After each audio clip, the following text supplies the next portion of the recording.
एक महत्त्वाची बातमी बुलढाण्यातल्या खामगाव चौकात प्रशांत आंबींचं आंदोलन सुरू आहे। पुस्तक वाचनानंतर प्रकाशक प्रशांत आंबी यांचं हे आंदोलन सुरू आहे।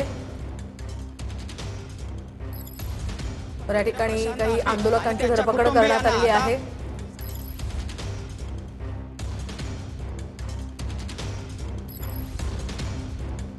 तर बुलढाण्यातल्या खामगाव चौकामध्ये प्रशांत आंबी यांनी शिवाजी कोण होता हे पुस्तक वाचून आंदोलन केलेले आहे। मात्र या ठिकाणी या आंदोलकांची धरपकड करण्यात आली। काही आंदोलकांना पोलिसांनी ताब्यात घेतलेलं आहे।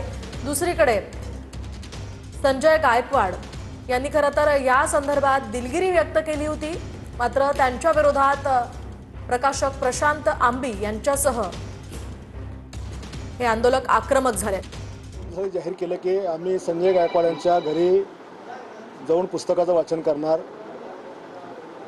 ही बातमी वाऱ्यासारखी इकडे पसरली आणि जवळपास शहरामध्ये आज 15 ते 20 हजार हे शिवभक्त दाखल झालेत आणि त्यांची हीच भावना होती की आम्ही सुद्धा हे पुस्तकाची ऐकणार आणि ते पुस्तक ऐकण्याकरता आम्ही पण हजर राहणार, ही भूमिका त्यांची होती। आणि म्हणून सगळ्यांनी इथे एक छत्रपती शिवाजी महाराज आणि संभाजी महाराजांच्या पूजेचं आयोजन केलं होतं, पण पोलिसांनी परवानगी नाकारली। आम्ही ते कार्यक्रम रद्द केला आणि मग त्यांचे जे काही बाहेर गावातून या ठिकाणी लोक आंदोलन करता आले, प्रति आंदोलनाकरता आमचे लोक तिकडे गेले, परंतु मी बऱ्याचशा लोकांना जाऊ दिलं नाही, कारण मला कायदा सुव्यवस्था माझ्या मतदारसंघात बिघडवायची नव्हती। परंतु पोलिसांनी योग्य पाऊल उचललं।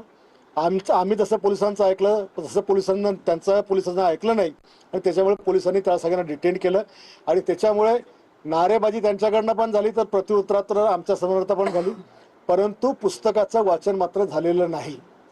प्रकाश आंबी याला तिकडे रस्त्यातच पोलिसांनी डिटेन केलेलं आहे आणि त्याच्यामुळे कदाचित ते इथं आले असते आणि त्यांनी जर मुजुरी केली असती तर कदाचित काही वेगळं घडलं असतं, पण ईश्वर कृपेने पोलिसांच्या खास प्रयत्नाने हे झालं नाही। त्याच्याबद्दल मी पोलिसांचे धन्यवाद व्यक्त करतो।